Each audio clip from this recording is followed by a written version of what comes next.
December is an insane month. At least it always feels like that to me. There's a lot of extra hustle and bustle around shopping, parties, family gatherings. You may have school or work events and wacky schedules, or no schedule, in addition to all your regular responsibilities. I also have my birthday, which at the time of this release happens to be next Monday, December 20th, just in case anybody wanted to know. So, when I say you need to continue to care for yourself during the holidays, you're probably either thinking, one, that's insane. I can barely take care of everything else. Or, oh my gosh, yes, please, I do need to take care of myself. Either way, I'm hoping that today's episode will make the idea of self care during this month of December feel not only possible, but simple and absolutely necessary.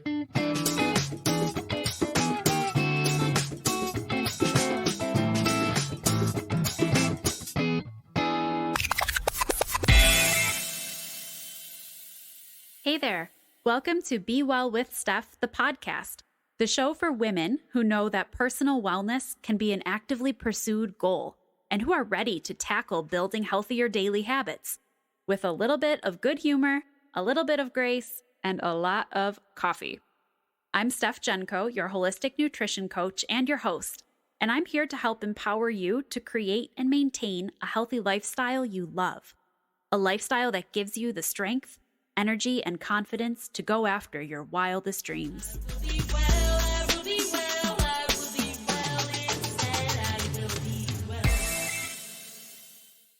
I want to encourage you during this holiday craziness to stick to your routines the best that you can. If you currently have a morning routine, a journaling practice, or an exercise routine, you should stick with that. If you have a house cleaning regimen, if you have a sleep schedule or a bedtime routine, and these routines make you feel good, then throwing them out the window for the next few weeks will, not make you feel good. You need to hold on to the routines and hold on to those daily things that make you feel good.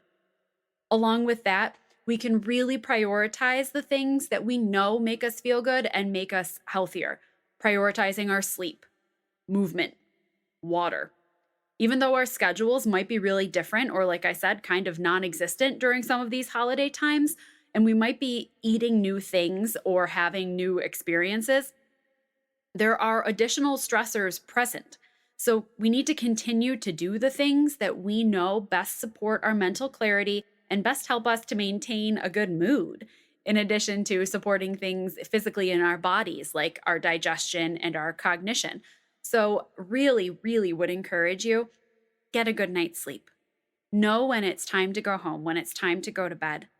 Know that starting your day out by going for a walk, doing some stretching and moving your body is probably a good idea. Pack your water bottle, drink your water, and continue all those efforts like flavored water and putting a straw in and all that stuff that we do throughout the rest of the year to drink water. This is when we really sink into these good routines and these healthful practices that are going to hopefully help keep us feeling good. I mentioned there, know when it's time to go home. And I think that leads us into this really, really important part of self-care, which is knowing your boundaries and being clear and firm about what those boundaries are. By boundaries here, I mean what you actually want to be doing and what you actually have time or energy to be doing. You probably can't do it all this year, and that's okay. You don't need my permission for this, or you don't need anybody's permission for this, but I'm going to give it to you anyway. So if you need it, here we go. You are allowed to say no. You are allowed to leave a party early or to decline an invitation. You are allowed to decline a gift exchange if you don't want to spend or purchase another gift. You're allowed to decline a cookie exchange if you don't have time to bake or you don't want 12 dozen cookies in your house. You're allowed to say no. You can say no to an activity that doesn't fit in your schedule right then. You don't have to force it in. You can avoid situations or people that might tempt you to not be the best version of yourself or the version that you're working on. You can decline those invitations. You can also set boundaries so that you can do the things you want to do, so that you have time for that stuff. If maintaining your morning routine is important to you, you may have to put some other boundaries in place to make sure you get that time. You might need to carve out time for exercise and make that important. You may also need to set aside some household things, decline an invitation so you can do an activity you want, leave your kitchen a little bit messier so you can do the activity you want. You get to decide how you're going to use your time and use your energy. I think that's probably the most important piece or element that there is to maintaining your self care during a crazy time of year. The second most important, well, I don't know what we're at, third most important piece, right? So we've got maintaining our routines and our good, healthy practices the best we can, being clear and firm about our boundaries the best that we can. And then the next piece is monitoring our self talk during this time. I'm not in your head, so I don't know what you're saying to yourself, but I could let you into mine for a minute. I might say something like, I have too much to do. Could I flip that statement and say, I am blessed with so many opportunities? I may say, oh, I do not have time to exercise this week. Maybe I need to stop and say to myself instead, moving my body for just a few minutes is going to help me feel better later. Maybe in my head, I'm stressed out and I say, I am never going to get all of this done. Maybe I need to check myself there and say, I am loved and valuable to this earth, even when I do less, even when I don't get it all done. Maybe you're thinking, oh my gosh, I do not want to cook. And we can flip the script on that with a little bit of gratitude and say, I get to make delicious food, or I get to make healthy food for myself and my family. What a blessing this time of year. Just encourage you to be paying attention to the kinds of phrases that are popping into your head on a regular basis and start offering yourselves alternatives. There is so much power in our thoughts. There's also power in writing things down and getting them out of your head and putting them somewhere concrete. Write things down. Or you could be like me and you can write everything in 6 different places. But it is amazing the relief that you can get when you don't have to remember or keep track of something anymore. It's also amazing how much clearer tasks or schedules can be when you can see them, especially if you are a visual person like I am. I need to see it. I can't just hear it or think about it. I use a planner that has an agenda for appointments, a weekly to-do list, daily priorities, habit tracking I'm working on that week, all in one place. But I also use a phone calendar with reminders that go off, a kitchen whiteboard where I can see the schedule on a regular basis, post-it notes everywhere.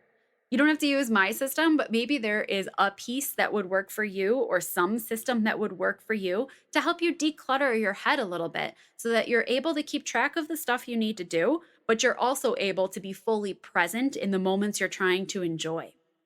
Plan ahead for those moments you're trying to enjoy. Plan ahead for the things that are important to you. A lot of times this year, people have off for consecutive days in a row, extended time that they don't usually have off. If that's you, you might want to spend a little time thinking about how you want to use your time off. Maybe there's a friend you've been meaning to catch up with, and you need to schedule that in advance. Maybe you know if you don't make the hair appointment, you're not going to get it. If you don't take the time to empty and clean out your closet and donate all that stuff or do that creative project you've been waiting for, the time is going to slip away from you. Don't let other people's calendars or the things that you think you should be doing suck away all of your time and energy. Plan it out, schedule it in, and then keep that date with yourself. Making time for things that are important to you is an amazing form of self-care. I'd encourage you, in addition to all these things that may feel kind of big, to really focus on things that are small, and specifically to use the first and the last moments of your day in an intentional way. I really find that the way I use those minutes matters most with how I feel throughout the rest of my day. This is the time to be aware of or in control of what your thoughts are.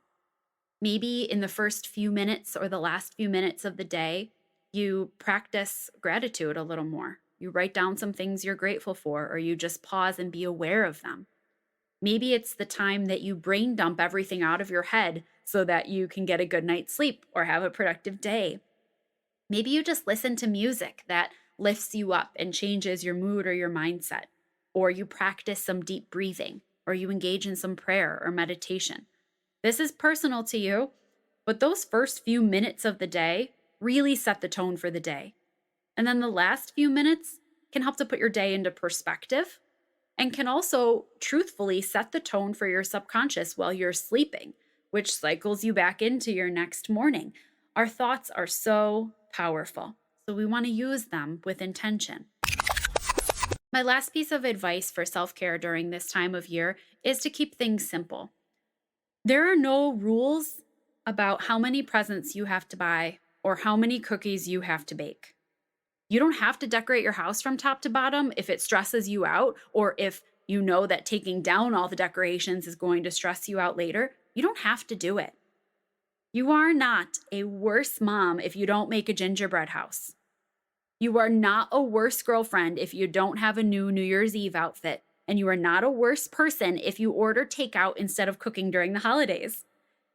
In this time of life where we kind of have access to everything about other people's lives through social media, the FOMO can be real. If you don't know that, FOMO is the feeling of missing out. The FOMO can be real. When you're scrolling through Facebook or Instagram, you are seeing a collection of things that other people have prioritized. No one is doing all the things. Let me clarify that. When you scroll through Instagram and you see the gingerbread house, the caroling, the lights, the decorations, the gifts, that's each person's thing that they are highlighting. Nobody is doing all of the things. You need to think about what's actually important to you, what you really enjoy, what helps you and your family or the people around you feel happier, and allow yourself to just do that, and to do that fully. You can let the rest of the ideas of whatever anyone else might be doing go by, and just keep it simple. Just focus on the things that you want to spend your time and energy on. As the next few weeks go by, do encourage you, stick to your routines. Stick to what makes you feel the best. Be careful of how you talk to yourself and give yourself grace, knowing that you're doing enough. You are doing more than enough, and you are enough. There will be so much more peace and joy in the holiday season when you continue to make your needs and your feelings in your top priorities. If there is anything I can do to encourage you in your self-care and in your healthy habits and routines during this time of year, please reach out. You can send me a message on Instagram, Be Well with Steph. You can send me an email to steph@bewellwithsteph.com. Pretty easy to get a hold of, and it is just me sitting on the other end answering messages. So please, if this is a time of year where you are struggling with your mental health or with your self-care, please reach out and know that there will always be someone who cares on the other end.